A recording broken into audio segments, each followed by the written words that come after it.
Kisah-kisah Asmaul Husna. Kisah. Saat ini kita adalah raja. Adapun kisahnya adalah sebagai berikut. Dahulu ada satu negeri muslim yang sangat aman. Rakyatnya makmur dan sentosa. Hal ini karena negeri itu diperintah oleh seorang raja yang adil, bijak dan tidak korup. Raja ini selalu memperhatikan dan mementingkan kesejahteraan rakyatnya.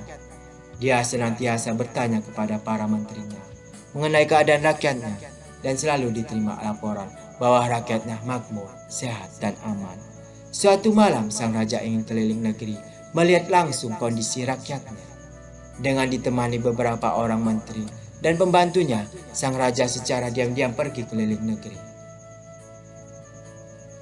Di suatu rumah, sang raja mendengar rintihan seorang pemuda yang kelaparan. Si ibu dengan suara lemah mengatakan kepada anaknya bahwa dia sudah tidak memiliki lagi persediaan makanan. Sang raja mendengar itu langsung bertanya kepada menterinya, bagaimana hal ini bisa terjadi? Setelah tanya jawab dengan para menteri dan pembantunya, mereka sepakat untuk secara diam-diam membawa sang anak ke istana malam itu juga dan mengangkatnya menjadi raja selama sehari besok saja. Mereka menunggu hingga si anak tertidur. Setelah itu secara diam-diam, beberapa pembantu istana membawa si anak yang masih tertidur tanpa diketahui oleh si ibu maupun anak. Di istana si anak ditidurkan dalam kamar tidur yang besar dan mewah. Pagi harinya ketika terbangun dari tidurnya si anak heran, di manakah dia berada? Segera beberapa pembantu istana menjelaskan bahwa dia saat ini di istana kerajaan dan diangkat menjadi raja. Para pembantu istana sibuk melayaninya. Sementara itu, di tempat terpisah si ibu kebingungan dan cemas karena dia mendapati anaknya hilang dari rumahnya. Dicarinya kemana-mana, tapi sang anak pujaan hati tetap tak ditemukannya. Siang harinya sambil menangis dan bercucuran air mata, si ibu pergi ke istana raja untuk meminta bantuan mencari anaknya ke pelosok negeri. Di gerbang istana, si ibu tertahan oleh para penjaga istana dan tidak diizinkan untuk bertemu dengan raja. Namun demikian, seorang penjaga itu masuk ke dalam dan memberitahu kepada sang raja, pemuda yang baru diangkat jadi raja, bahwa di luar istana ada seorang ibu tua lusuh dan kelaparan yang sedang mencari anaknya yang hilang. Sang raja kemudian memerintahkan untuk mensedekahkan 1 kurang beras. Sang raja kemudian memerintahkan untuk mensedekahkan 1 karung beras kepada ibu tua miskin tersebut. Malam harinya, sang raja tidur kembali di kamarnya yang megah dan mewah. Tengah malam, sesuai dengan kesepakatan sebelumnya, sang raja yang asing dengan para pembantunya secara diam-diam kembali memindahkan pemuda yang sedang tidur lelap itu kembali ke rumah ibunya. Esok pagi si ibu sangat gembira karena telah menemukan kembali anaknya yang hilang kemarin. Sebaliknya si pemuda heran, kenapa dia ada di sini kembali? Si ibu bercerita bahwa kemarin dia mencarinya ke sana kemari hingga pergi ke istana untuk minta bantuan. Dan pulangnya dia diberi oleh raja sekarung beras. Si anak segera menyadari bahwa dia kemarin yang memberi sekarung beras itu. Kemudian bergegas dia pergi ke istana dan menghadap raja, minta diangkat kembali menjadi raja. Sang raja segera menolak dengan mengatakan bahwa waktu kesempatannya menjadi raja sudah habis. Si pemuda tetap memohon, bahkan kalau perlu diangkat menjadi raja setengah hari saja. Jika dia menjadi raja, dia ingin mengirim beras ke ibunya lebih banyak lagi. Tidak hanya sekarung seperti kemarin. Sang raja tetap menolak permohonan pemuda itu.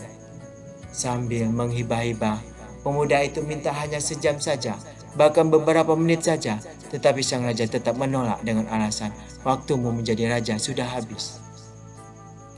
Dengan perasaan sangat menyesal dan menangis, si pemuda pulang kembali ke rumah gubuknya dan melihat hanya ada sekarung beras di rumahnya yang sebentar lagi juga habis dimakan mereka berdua. Dia sangat menyesal mengapa waktu dia menjadi raja, dia tidak mengirim beras banyak-banyak ke ibunya itu. Kini kesempatan itu telah hilang dan tak akan kembali. Itulah kisah yang menganalogikan bagaimana nanti orang-orang kafir dan orang-orang berdosa lainnya menyesal di yaumil akhir. Mereka menghibah-hibah kepada Allah Subhanahu wa taala. Dapatkah kami dikembalikan ke dunia sehingga kami dapat beramal yang lain dari yang pernah kami amalkan? Tetapi Allah tetap menolak dengan alasan waktumu telah habis. Para pendosa itu sangat menyesali hidupnya di dunia dulu.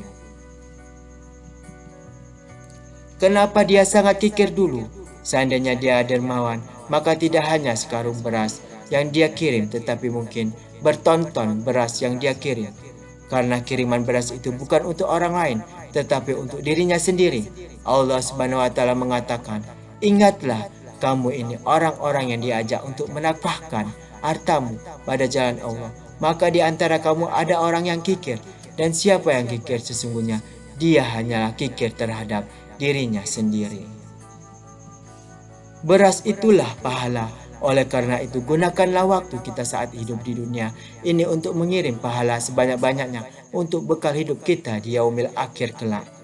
Mumpung kita masih hidup di dunia yang diibaratkan kisah di atas, kita saat ini masih menjadi raja yang tinggal di istana.